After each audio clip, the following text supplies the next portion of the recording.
Bhairab ব্যাটালিয়নের parade publicly সবার সামনে হলো। ভৈরব ব্যাটালিয়ন নামটা কোত্থেকে এলো? নাম এসছে স্বয়ং মহাদেবের যে রুদ্র মূর্তি ভৈরব, সেই রুদ্র মূর্তিকে স্মরণ করে এই ব্যাটালিয়নের নাম দেওয়া হয়েছে ভৈরব ব্যাটালিয়ন। এবং ভৈরব ব্যাটালিয়নের যে ইথোস সেটা হচ্ছে নাগা সন্ন্যাসীদের স্মরণ করে, অর্থাৎ স্পিরিচুয়ালি কানেক্টেড কিন্তু যুদ্ধের সময় মারাত্মক হিংস্র।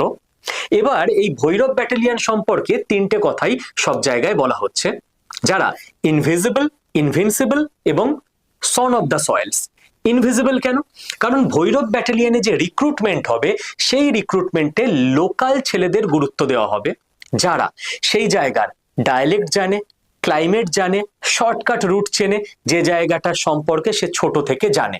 কাজেই তাদের চোখ কান অনেক বেশি খোলা থাকবে এবং তারা ইনভিজিবল, কারণ শত্রু বুঝে ওঠার আগেই তারা সবকিছু বুঝে যাবে।